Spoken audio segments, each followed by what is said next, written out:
এখন আমরা সমাধান করব ইজি ফিজিক্স বই থেকে সপ্তম অধ্যায়ের অনুশীলনীর তৃতীয় সৃজনশীল প্রশ্নটি। তোমরা যারা এখনো ইজি ফিজিক্স বইটি সংগ্রহ করোনি দ্রুত সংগ্রহ করে নাও।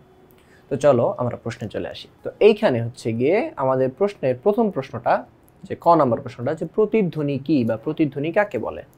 দেখো, যখন কোনো শব্দ মূল শব্দ থেকে আলাদা হয়ে মূল শব্দের পুনরাবৃত্তি করে তখন ওই প্রতিফলিত শব্দকে প্রতিধ্বনি বলে। একবার বলতেছি, যখন কোনো শব্দ মূল শব্দ থেকে আলাদা হয়ে মূল শব্দের পুনরাবৃত্তি করে তখন ওই প্রতিফলিত শব্দকে প্রতিধ্বনি বলে। এরপরে আমরা খ নম্বর প্রশ্নে চলে আসি, যে প্রতিধ্বনি শোনার জন্য একটা ন্যূনতম দূরত্বের প্রয়োজন হয় কেন। তো এইটা বোঝার জন্য কত আমরা একটু বোর্ডে চলে আসি।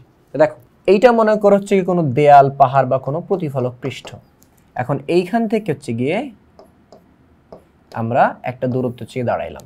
ওকে, তো এখন আমরা যদি শব্দ উৎপন্ন করি তাহলে শব্দটা এইখান থেকে যাবে, গিয়ে আবার যখন আমাদের কাছে ফেরত আসবে তখন গিয়ে আমরা প্রতিধ্বনি শুনতেও পারি, নাও শুনতে পারি। তো যদি শব্দটা যাওয়া এবং আসা এই দুইটা মিলায় যদি আমাদের সময় 0.1 সেকেন্ড বা তার থেকে বেশি হয় তখনই প্রতিধ্বনি শুনতে পাবো। কিন্তু শব্দটা যাওয়া এবং আসা, এই যাওয়া এবং আসার যে সময়টা, মানে যাইতে এবং আসতে যে সময়টা মোট যে সময়টা লাগতেছে সেটা যদি 0.1 সেকেন্ড থেকে কম হয় তাহলে প্রতিধ্বনি শুনতে পাবো না। তো এখন কি মনে করো আমরা এমন একটা জায়গায় দাঁড়াইছি যেখানে শব্দ গেল এবং ফেরত আসলো। তো এই যাওয়া এবং আসায় সময় লাগছে 0.08 সেকেন্ড, তো যেটা কি 0.1 সেকেন্ড থেকে কম। তো তখন কি করতে হবে, আমাদেরকে আরেকটু পিছনে সরে যেতে হবে। তো আরেকটু যদি পিছনে সরে যাই তখন কি হবে, একটু পিছনে সরে যদি দাঁড়াই, মনে করছে গিয়ে এবার এইখানে দাঁড়াইছি, একটু পিছনে সরে দাঁড়াইছি। তো এখন কি দেখো, শব্দটা গিয়ে আগের বারের চাইতে বেশি দূরত্ব যাবে এবং আগের বারের চাইতে কি বেশি দূরত্ব ফেরত আসবে। তার মানে কি এবার যাওয়া এবং আসা কি দূরত্বটা বেড়ে গেছে। তো দূরত্ব যদি বেড়ে যায় তাহলে কি আমাদের সময়ও বেশি লাগবে। তো মনে করো তুমি এইখান থেকে মনে করো তোমাদের বাজার গিয়ে যাবা, যে সময় লাগবে এখান থেকে মনে করো তুমি বাজার পের গিয়ে পরের আরেকটা জায়গায় গেছো, তাহলে কি তোমার সময়টাকে একটু বেশি লাগবে না? দূরত্ব বেশি হলে সময় বেশি লাগে। তো এখানে দূরত্ব কম ছিল, সময় কম লাগছে। এখানে কি দূরত্ব বেড়ে গেছে, তাই কিছু সময় বেশি লাগছে। তাহলে তোমার প্রতিধ্বনি শুনতে হইলে মিনিমাম একটা ডিস্টেন্স রাখতে হবে, যেই ডিস্টেন্সটাতে শব্দ যাওয়া এবং আসায় অ্যাটলিস্ট 0.1 সেকেন্ড লাগে। তুমি যদি এখান থেকে আরো সরে যদি এইখানে চলে আসো, এখন কি আসবে, এখন গিয়ে তোমার শব্দটা কি আসবে, শব্দটা এখন এখান থেকে এইখানে যাবে, আবার এখান থেকে এখানে ফেরত আসবে। তাহলে এবার কি দূরত্ব কি আরো বেড়ে গেছে। তো দূরত্ব যদি আরো বেড়ে যায় তাহলে সময়টা কত, এখন আরো বেশি লাগবে। ওকে, তার মানে কি তুমি প্রতিধ্বনি শুনতে পাবা। তার মানে এইখান থেকে তুমি এখান থেকে যত পিছনের দিকে যেতে, মানে যত দূরত্ব বাড়তে থাকবে তত কি তুমি মানে প্রতিধ্বনি শুনতে পাবা। মানে এই পর্যন্ত কি তোমার প্রতিধ্বনি শোনা স্টার্ট। এরপর থেকে তুমি যত পিছনেই যাও না কেন প্রতিধ্বনি শুনতে পাবা। বাট এর সামনে যদি চলে আসো তাহলে আর প্রতিধ্বনি শুনতে পাবা না, কারণ সময়টা অবশ্যই 0.1 সেকেন্ড হইতে হবে। তাই মিনিমাম এমন একটা ডিস্টেন্সে দাঁড়াইতে হবে যেন গিয়ে তোমার সময়টা অন্তত পক্ষে 0.1 সেকেন্ড হয়। এই জন্য গিয়ে প্রতিধ্বনি শুনতে হলে আমাদের একটা মিনিমাম ডিস্টেন্স রাখা লাগে, যেই ডিস্টেন্সটা কভার করতে সময়ের কত 0.1 সেকেন্ড সময় লাগবে। তো এখন গিয়ে চলো আমরা এখানে চলে আসি, এখন ভালোভাবে বুঝতে পারবা। দেখো, যে কি জিজ্ঞেস করছিল, যে প্রতিধ্বনি শোনার জন্য একটা ন্যূনতম দূরত্বের প্রয়োজন হয় কেন। দেখো, কোনো ক্ষণস্থায়ী শব্দ বা ধ্বনি কানে শোনার পর সেই শব্দের রেশ প্রায় 0.1 সেকেন্ড যাবত আমাদের মস্তিষ্কে থেকে যায়। তো একে শব্দানুভূতির স্থায়িত্বকাল বলে। এই 0.1 সেকেন্ডের মধ্যে যদি অন্য কোনো শব্দ গিয়ে আমাদের কানে আসে তখন মস্তিষ্ক সেই শব্দকে আলাদাভাবে শুনতে পায় না। তাই আলাদাভাবে শুনতে পাইতে হলে, অর্থাৎ প্রতিধ্বনি শুনতে হইলে ওই শব্দকে 0.1 সেকেন্ড পরে আসতে হয়, 0.1 সেকেন্ড পরে আসতে হয়। এই যে, তো এখন 0.1 সেকেন্ড যে পরে আসবে সেটা কি কোনো প্রতিফলকে বাধা পেয়ে তারপর ফেরত আসতে হবে, তাই তো। তো এখন যেহেতু 0.1 সেকেন্ড পরে আসতে হবে, তাই প্রতিফলকে বাধা পেয়ে আসবে, তাই প্রতিফলকের দূরত্বটা এমন হওয়া উচিত সে যেন কি যাওয়া এবং প্রতিফলকে বাধা পেয়ে আবার ফেরত আসা, এটা হইতে অন্তত পক্ষে 0.1 সেকেন্ড সময় লাগে। তো এই কথাটাই এখানে বলছে যে এই 0.1 সেকেন্ডের মধ্যে অন্য শব্দ যদি কানে এসে পৌঁছায় তা আমরা আলাদা করে শুনতে পাই না। তাই কোনো ক্ষণস্থায়ী শব্দের প্রতিধ্বনি শুনতে প্রতিফলকের প্রতিফলক এবং উৎসে এদের মাঝখানের দূরত্ব এমন হইতে হবে যেন মূল শব্দ প্রতিফলিত হয়ে কানে ফিরে আসতে অন্তত 0.1 সেকেন্ড সময় নেয়। তাই প্রতিধ্বনি 0.1 সেকেন্ড পরে কানে আসে। ওকে, যেন 0.1 সেকেন্ড পরে হচ্ছে গিয়ে ফেরত আসে। তো এই জন্যই হচ্ছে গিয়ে প্রতিধ্বনি শোনার জন্য ন্যূনতম একটা দূরত্ব রাখা লাগে। এরপরে আমরা গ এবং ঘ নম্বর প্রশ্নে চলে যাব। তার আগে হচ্ছে কি করতে হবে, আমাদের উদ্দীপকটা দেখে আসতে হবে। তো উদ্দীপকে কি বলছে যে গ্রীষ্মকালীন ছুটিতে নুসরাত ছোট বোন ও পরিবার সহ সাজেক বেড়াতে গেল। সেখানে নুসরাত তার ছোট বোনকে প্রতিধ্বনির বাস্তবিক প্রদর্শন করার জন্য পাহাড়ের পাশে দাঁড়িয়ে চিৎকার করলো, কিন্তু কোনো প্রতিধ্বনি শুনতে না পেয়ে মন খারাপ করলো। তো কেন প্রতিধ্বনি শুনতে পেয়ে নেই বলতো? সে নিশ্চয়ই পাহাড় এবং তার মধ্যবর্তী দূরত্বটা খুব অল্প ছিল, যার কারণে শব্দ যাওয়া এবং আসায় 0.1 সেকেন্ডের চাইতে সময় কম লাগছে। আমরা খ নাম্বারে যেরকম আলোচনা করলাম। তো এই জন্য সে প্রতিধ্বনি শুনতে পায় নাই, তাই হচ্ছে কি করছে, মন খারাপ করছে। তখন তার বাবা নুসরাতকে আরো 3 মিটার সরে গিয়ে, মানে 3 মিটার পিছিয়ে যেতেছে বলছে, তো 3 মিটার সরে গিয়ে আবার শব্দ করতে বললেন, এবং এইবার নুসরাত প্রতিধ্বনি শুনতে পেল। তার মানে এইবার দূরত্বটা এমন হয়ে গেছে যে সে যে শব্দটা তৈরি করছে সেই শব্দটা হচ্ছে গিয়ে পাহাড় পর্যন্ত গিয়ে পাহাড়ে প্রতিফলিত হয়ে আবার ফেরত আসতে 0.1 সেকেন্ড বা তার বেশি সময় লাগছে। তো ওই দিন শব্দের বেগ 332 মিটার পার সেকেন্ড ছিল এবং ওই শব্দের কম্পাঙ্ক ছিল 1328 হার্টজ। এই ছিল উদ্দীপক। এখন আমাদের কিছু গ নাম্বার জিজ্ঞেস করছে নুসরাতের উচ্চারিত শব্দের তরঙ্গ দৈর্ঘ্য কত, অর্থাৎ ল্যামডা হচ্ছে কত। তো এখানে হচ্ছে দেখো আমাদের কাছে এনাফ ইনফরমেশন দিয়ে দেওয়া আছে। আমাদেরকে হচ্ছে শব্দের বেগ ভি বলে দিছে এবং শব্দের কম্পাঙ্ক এফ বলে দেওয়া আছে। আমাদেরকে বের করতে বলছে হচ্ছে কত, ল্যামডা। ওকে, তো এখন হচ্ছে আমরা জানি যে v is equal to f lambda, আমাদের এই সূত্র হচ্ছে কি ল্যামডা বের করার জন্য ইউজ করতে হয়। So v is equal to f lambda। তো আমাদের যদি ল্যামডা বের করতে হয় আমাদের কি v এর মান জানতে হবে, f এর মান জানতে হবে। আমাদের v এর মান আছে 332, f এর মান আছে 1328। তাহলে আমাদের ল্যামডা বের করতে হলে v কে এই পাশে পাঠিয়ে দিতে হবে। So v by f is equal to কি আসবে, ল্যামডা। তারপরে আমরা কি করব, v এর মান বসাবো, f এর মান বসাবো, ক্যালকুলেট করব, চলে আসবে। তো এইখানে হচ্ছে গিয়ে দেখি, এখানে এখন আমরা গ নাম্বার প্রশ্ন চলে আসি। তো দেখো এখানে কি বলা আছে, শব্দের বেগ 332 মিটার পার সেকেন্ড, যেটা হচ্ছে গিয়ে দেওয়া ছিল, কম্পাঙ্ক 1328 হার্টজ। ওকে, তো এখন হচ্ছে কি করতে হবে, আমাদের তরঙ্গ দৈর্ঘ্য বের করতে হবে। তাহলে সূত্র কি, v = f ল্যামডা, f কে এই পাশে পাঠিয়ে দিতে হবে, f গুণ ছিল এই পাশে আসলে কত, ভাগ হয়ে যাবে, ভাগ মানে কি v এর ভাগ মানে কি v এর নিচে চলে আসবে, তো v এর নিচে। তো ল্যামডা মানে কত, v বাই f। v এর মান 332, f এর মান কত, 1328। তো এরপরে যদি হিসেব করি, এখানে দেওয়াই আছে, তারপর আমি একটু ক্যালকুলেট করে নিই। তো 1332 ডিভাইড বাই 1328, এখানে হচ্ছে কি 332 ডিভাইড বাই 1328, এখানে হচ্ছে মান আসে 0.25। তার মানে হচ্ছে গিয়ে নুসরাত যে শব্দটা করছে ওই শব্দের তরঙ্গ দৈর্ঘ্য হচ্ছে গিয়ে 0.25 মিটার। এরপরে হচ্ছে গিয়ে আমরা ঘ নাম্বার প্রশ্নে চলে আসি। তো দেখো ঘ নাম্বার প্রশ্ন হচ্ছে কি বলছে, যে নুসরাত চিৎকার করার 0.3 সেকেন্ড পর প্রতিধ্বনি শুনতে চাইলে নুসরাতকে আরো কতটা পিছনে যেতে হবে। তো এইখানে হচ্ছে গিয়ে আমরা এই প্রশ্নটা শুরু করার আগে আমরা এক্সট্রা কিছু বিষয় জেনে আসি, তারপর প্রশ্নটা করলে তোমাদের জন্য বুঝতে সুবিধা হবে। তো এখানে দেখো, এটা মনে করছে পাহাড়, এটা হচ্ছে গিয়ে পাহাড়। তো এখানে মনে করছে কি নুসরাত দাঁড়ায় ছিল, তো সে এখান থেকে দাঁড়াচ্ছে, কি করছে, শব্দ করছে প্রথমবার। তো শব্দটা হচ্ছে গিয়ে এখান থেকে এখানে পাহাড়ে গেছে এবং ফেরত আসছে। এই যাওয়া এবং আসায় যে সময়টা হচ্ছে গিয়ে লাগছে, সেই সময়টা হচ্ছে গিয়ে অবশ্যই 0.1 সেকেন্ড থেকে কি কম ছিল, তাই প্রথমবার সেই প্রতিধ্বনি শুনতে পায়নি। এরপরে তার বাবা বলছে যে এইখান থেকে আরো 3 মিটার পিছনে চলে আসতে। তো এইখান থেকে সে আরো 3 মিটার যখন পিছনে দাঁড়াইছে, এই যে এইখানে যখন দাঁড়াইছে, তখন সে প্রতিধ্বনি শুনতে পেয়েছে। তার মানে এইখান থেকে যে শব্দটা সে করছে, শব্দটা এখানে গিয়ে পাহাড়ে প্রতিফলিত হয়ে আবার যখন নুসরাতের কাছে ফেরত আসছে, তখন টাইমটা কতটুকু লাগছে, তখন টাইমটা লাগছে 0.1 সেকেন্ড। তখন টাইমটা কত লাগছে, 0.1 সেকেন্ড, যেহেতু প্রতিধ্বনি শুনতে পেয়েছে তাই হচ্ছে কত, 0.1 সেকেন্ড সময় লাগছে। ওকে, আচ্ছা। তো এখন আমরা কিন্তু চাইলে এই যে এই দূরত্বটা বের করে ফেলতে পারি, এই দূরত্বটা বের করে ফেলতে পারি, যে নুসরাত প্রথমে যেখানে ছিল তার থেকে কত আরো 3 মিটার পিছনে গেছে। সো এইখান থেকে এই দূরত্বটা বের করে ফেলতে পারি। তো এইখান থেকে এই দূরত্বটা আমরা বের করে ফেলি। আমাদের বেগ কত দেওয়া ছিল, আমাদের বেগ দেওয়া ছিল হচ্ছে কত 330 মিটার পার সেকেন্ড।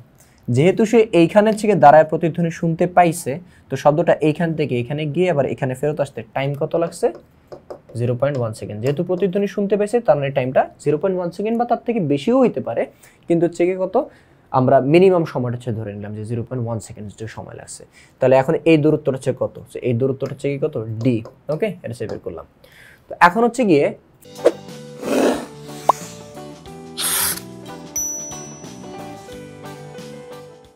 দেখো যে শব্দটা কতটুকু দূরত্ব অতিক্রম করছে। দেখো এখান থেকে একটু কত ধরছি ডি, তাহলে শব্দটা হচ্ছে গেছে ডি আবার ফেরত আসছে ডি, তাহলে শব্দের অতিক্রান্ত দূরত্ব এস ইজ ইকুয়াল টু কত 2d। এই যে ডি হচ্ছে গেছে আবার হচ্ছে কত ডি ফেরত আসছে, তাহলে শব্দের অতিক্রান্ত দূরত্ব কত S is equal two 2d। তো এখন আবার হচ্ছে আমরা সূত্র জানি এস ইজ ইকুয়াল টু কি ভিটি। কেন? কারণ শব্দ সমবেগে চলে, তাই সমবেগে চলন্ত বস্তুর সূত্র S is equal to VT. তো এস এর মান হচ্ছে কত 2d, 2d is equal to কত ভি ইন্টু টি। তো এখান থেকে ডি কত আসবে V T by 2, V T by 2। এখন থেকে বেগের মান কত ছিল 332, টাইমের মান কত ছিল 0.1 ডিভাইড বাই 2। ওকে, তাহলে আমাদের এখানে মান কত আসবে 332 ইন্টু 0.1 ডিভাইড বাই 2, তাহলে এখানে মানটা আসে 16.6 মিটার। অর্থাৎ নুসরাত প্রথম থেকে যে এই যে 3 মিটার যে পিছাইছে এইখান থেকে তার পাহাড়ের যে দূরত্ব, এইখান থেকে তার পাহাড়ের যে দূরত্ব, এই যে এখান থেকে এইটুকু হচ্ছে কি কত 16.6 মিটার, 16.6 মিটার। শব্দের বেগ যখন 332 থাকে তখন কিন্তু তাপমাত্রা থাকে 0 ডিগ্রি সেলসিয়াস। অর্থাৎ 0 ডিগ্রি সেলসিয়াস তাপমাত্রায় প্রতিধ্বনি শুনতে হলে মিনিমাম দূরত্ব প্রতিফলক থেকে মিনিমাম দূরত্ব কত হতে হয় 16.6 মিটার। ওকে, আচ্ছা এখন হচ্ছে গিয়ে আমরা হচ্ছে প্রশ্ন হচ্ছে গিয়ে একটু করি। প্রশ্ন হচ্ছে কি বলছিল যে 0.3 সেকেন্ড পরে যদি প্রতিধ্বনি শুনতে হয় তাহলে নুসরাতকে আরো কতটুকু পিছাইতে হবে। নুসরাত এখন দাঁড়ায় আছে কোথায় এই জায়গাটায়। ওকে, তো এইখানে প্রতিধ্বনি কত সময় পরে শুনে 0.1 সেকেন্ড। এখন তাকে প্রতিধ্বনি শুনতে হবে 0.3 সেকেন্ড পরে, মানে আরো বেশি সময় নিয়ে প্রতিধ্বনি শুনতে হবে। তো সময়টা বেশি লাগতে হবে। তো সময় বেশি লাগবে কখন, যখন হচ্ছে গিয়ে নুসরাত থেকে পাহাড়ের দূরত্বটা বেশি হয়ে যাবে। তার মানে কি নুসরাতকে আরো পিছিয়ে যেতে হবে, নুসরাতকে এইখান থেকেও আরো পিছিয়ে যেতে হবে। এখন নুসরাতকে দাঁড়াইতে হবে কোথায়, এই জায়গায় দাঁড়াইতে হবে। ঠিক আছে, তো মনে করো এইখানে থেকে দাঁড়াইলে তার প্রতিধ্বনি শুনতে একটু ডিফারেন্ট কালার নিই। তো নুসরাত যখন এইখানে থেকে দাঁড়ায় আছে তখন এইখান থেকে, ঠিক আছে, শব্দটা হচ্ছে গিয়ে যাবে, শব্দটা প্রতিফলিত হয়ে আবার তার কাছে ফেরত আসবে। ওকে, এবং এটাতে সময় কত লাগতে হবে 0.3 সেকেন্ড, 0.3 সেকেন্ড। ওকে, 0.3 সেকেন্ড। মনে হচ্ছে এই কালারটা দেখা যাবে না, আমি অন্য কালার দিয়ে দেখাচ্ছি, হলুদ দিই। দেখো এইখান থেকে হচ্ছে কত শব্দটা এখানে যে যাবে গিয়ে আবার ফেরত আসবে, এটাতে কতটুকু সময় লাগতে হবে 0.3 সেকেন্ড সময় লাগতে হবে। বলছে যে 0.3 সেকেন্ড পরে প্রতিধ্বনি শুনতে চাইলে তার কতটুকু পিছাইতে হবে, অর্থাৎ তার সে যেখানে দাঁড়ায় ছিল, যেখানে প্রতিধ্বনি প্রথমবার শুনছে ওইখান থেকে কতটুকু পিছনে সরে আসতে হবে।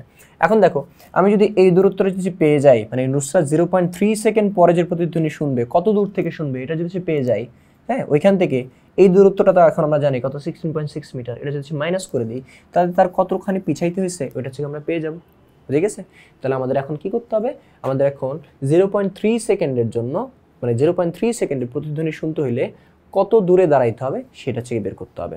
তো হচ্ছে দেখো 0.3 সেকেন্ডের প্রতিধ্বনি শোনার জন্য কত দূরে দাঁড়াইতে হয়, টাইমটা হচ্ছে কত 0.3 সেকেন্ড পরে তার প্রতিধ্বনি শুনতে হবে। ওকে, বেগ তো হচ্ছে কত, বেগ তো আর চেঞ্জ হয় না, সে তো একই জায়গায় দাঁড়ায় আছে, তো ওই জায়গায় বেগটা কি থাকবে, সেম থাকবে। তো টাইমটা হচ্ছে কত 0.3 সেকেন্ড এবং বেগ হচ্ছে কত 332 মিটার পার সেকেন্ড। তাহলে এই ক্ষেত্রে 0.3 সেকেন্ডের ক্ষেত্রে আমাদের দূরত্বটা কত হইতে হবে। ওকে, তাহলে এখন আমরা সূত্র কি জানি 2d ইজ ইকুয়াল টু কত vt। তো টাইমটা হচ্ছে দূরত্ব হচ্ছে কত d প্রাইম এবং টাইমটা আমরা হচ্ছে কত t প্রাইম নিই, হ্যাঁ t প্রাইম। এখান থেকে হচ্ছে কত d ইজ ইকুয়াল টু কত আসবে vt বাই 2। তো এখানে হচ্ছে গিয়ে ভ্যালু বসাই দিয়েছি, ক্যালকুলেট করলে ভ্যালু বসাই দিয়েছি, ক্যালকুলেট করি 332 ইন্টু 0.3 ডিভাইড বাই 2, তাহলে হচ্ছে গিয়ে দূরত্ব হইতে হবে হচ্ছে কত 49.8 মিটার, 49.8 মিটার। অর্থাৎ আমাদের এইখান থেকে 48.9 মিটার দূরে যদি হচ্ছে কি দাঁড়ায়, যে 40, এইখান থেকে হচ্ছে কত 48.9 মিটার, পাহাড় থেকে 48.9 মিটার দূরে দাঁড়ালে কি আসবে, সে 0.3 সেকেন্ড পরে প্রতিধ্বনি শুনতে পাবে। কিন্তু সে অলরেডি তো হচ্ছে কত 16.6 মিটার দূরে অলরেডি দাঁড়ায় ছিল, তাহলে তার পিছাইতে হবে কতটুকু, এইখান থেকে তার পিছাইতে হবে কতটুকু, এটুকু। তাহলে কি করতে হবে, 48.9 থেকে এই যে দূরত্বটা পাইছিলাম এটা কত 16.6 মিটার ছিল, এটাকে মাইনাস করতে হবে। তাহলে তার পিছাইতে হবে হচ্ছে কত 48.9 মাইনাস 16.6, তাহলে এখান থেকে কত আসে 0.3, যে কত 2.3, তার মানে কি তার 32.3 মিটার পিছাইতে হবে, 32.3 মিটার পিছানো লাগবে। এখন হচ্ছে গিয়ে আমরা আমাদের সলিউশনে চলে যাই, এখন হচ্ছে ভালো করে বুঝতে পারবো। তো হচ্ছে গিয়েছে দেখো যে নুসরাত চিৎকার করা 0.3 সেকেন্ড পরে যদি প্রতিধ্বনি শুনতে চায় তাহলে নুসরাতকে আরো কতটা পিছনে যেতে হবে। এখানে চলে আসি, তো দেখো শব্দের বেগ হচ্ছে কত 332, ওকে 332, টাইমটা কত 0.3, তো 0.3 সেকেন্ডের জন্য দূরত্ব হচ্ছে কত, মানে কত দূরত্বে দাঁড়াইতে হবে সেটা বের করছে কিভাবে, যে 2d = vt বা d = vt/2, যেটা সে করো না কেন এই যে ফাইনালি চলে আসে কত d = vt/2। এখান থেকে হচ্ছে গিয়ে কি করা হয়েছে, যে বেগের মান 332, টাইমের মান কত 0.3 আর ডিভাইড বাই 2 কত আসে 49.8 মিটার, ওকে। তার মানে হচ্ছে কি 0.3 সেকেন্ড পরের প্রতিধ্বনি শুনতে হলে 49.8 মিটার দূরে দাঁড়াইতে হবে। এখন নুসরাত তার বাবার কথা অনুযায়ী 3 মিটার পিছনে সরে প্রতিধ্বনি শুনতে পেয়েছে, অর্থাৎ তখন সে প্রতিফলক পৃষ্ঠ থেকে প্রতিধ্বনি শোনার ন্যূনতম দূরত্বে ছিল, অর্থাৎ 16.6 মিটার দূরে ছিল। এটা কিন্তু আমি তোমাদের শুরুতে হচ্ছে কত ম্যাথ করেছে দেখা দিছি, কত 16.6 মিটার দূরে দাঁড়ায় ছিল, ওকে। এটা হচ্ছে গিয়ে যেহেতু হচ্ছে বেগটা 332, তো তুমি ডিরেক্ট লিখতে পারো যে হচ্ছে গিয়ে কত 16.6 মিটার, ওকে।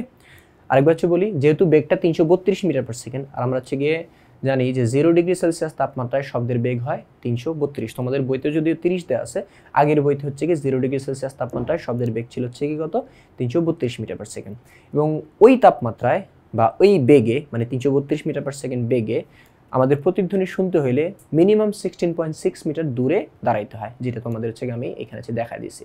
তো 16 যেহেতু প্রতিধ্বনি সে শুনতে পেয়েছে এবং বেগটাও 332, তার মানে সে কতটুকখানি দূরে ছিল 16.6 মিটার দূরে দাঁড়িয়েছিল। তাহলে নুসরাতকে আরো পিছনে সরতে হবে হচ্ছে কত 49.8 থেকে ওই যে 16.6টা মাইনাস করে কত 33.2। তো এই ব্যাপারটা তোমাদের এখানে একবার চেয়ে বলে দেওয়া আছে, তোমাদের নতুন বইতে হচ্ছে কি এইভাবে চেয়ে একবারে বলে দেওয়া আছে যে 16.5 বা 16.6 মিটার হচ্ছে দূরে দাঁড়াইতে হবে। কেন দাঁড়াইতে হবে ওইটা হচ্ছে কি ম্যাথমেটিক্যাল হচ্ছে গিয়ে ইয়ার হচ্ছে দেওয়া ছিল না, তোমাদের পাঠ্য বই বা মেইন বই যেটা আছে ওইখানে দেওয়া নাই, বাট আমি হচ্ছে এখানে দেখায় দিয়েছি। তোমরা কেউ যদি হচ্ছে চাও যে আগে আমি হচ্ছে কত এই 0.1 সেকেন্ডের জন্য হচ্ছে দূরত্বটা বের করব, মানে প্রথম অবস্থানে যে প্রতিধ্বনি শুনতে পেয়েছে তার জন্য হচ্ছে প্রতিধ্বনি শোনা যে দূরত্ব সেটা বের করব, তারপরে 0.3 সেকেন্ডের জন্য প্রতিধ্বনি শোনা যে দূরত্ব সেটা বের করব, পরে হচ্ছে মাইনাস করব। ওভাবে করতে পারো, অথবা তুমি ডাইরেক্ট বলতে পারি এটা এই দূরত্বটা হচ্ছে বের করে 0.3 সেকেন্ডের জন্য দূরত্বটা বের করে তারপর হচ্ছে তুমি এখানে ডাইরেক্ট বলতে পারো যে যেহেতু হচ্ছে গিয়ে সে প্রতিধ্বনি শুনতে পেয়েছে অর্থাৎ সে মিনিমাম একটা দূরত্বে ছিল, মিনিমাম দূরত্বটা হচ্ছে কত 16.6 মিটার। তবে অবশ্যই মনে রাখবা বেগটা যেন 330 অথবা 332 মিটার পার সেকেন্ড হয়, ওই বেগের জন্যই হচ্ছে গিয়ে মিনিমাম দূরত্বটা 16.6, অন্য কোনো বেগের জন্য দূরত্ব কিন্তু আবার চেঞ্জ হয়ে যাবে, ঠিক আছে। তাহলে সে নুসরাতকে কতটুকু পিছনে সরতে হবে 49.8 মাইনাস 16.6 অর্থাৎ 33.2, যেটা হচ্ছে গিয়ে কত 49 না, আমাদের এখানে কত আসছিল, ও দুঃখিত আমরা এখানে ভুল করছি 48 না, ওইখানে থেকে ঠিকই আসছিল 49.8, আমরা এখানে উল্টা লিখে ফেলছি 49.8। তাহলে এখানে হচ্ছে কত আসবে 49.8, তাহলে এখানে হচ্ছে গিয়ে হিসাব করলে আসবে 33.2 মিটার, ওকে। তো এই আমাদের অ্যান্সার আর বইয়ের অ্যান্সার কি হুবহু মিলে গেছে। তো এই ছিল আমাদের সপ্তম অধ্যায়ের অনুশীলনীর তৃতীয় সৃজনশীল প্রশ্নের সমাধান। তো এই ধরনের প্রশ্নের আরও সমাধান পেতে, অন্যান্য চ্যাপ্টারের আরও সমাধান পেতে এখনই সংগ্রহ করে ফেলো ইজি ফিজিক্স বইটি। তো পরবর্তী ক্লাস দেখার আমন্ত্রণ জানিয়ে এখানেই শেষ করছি।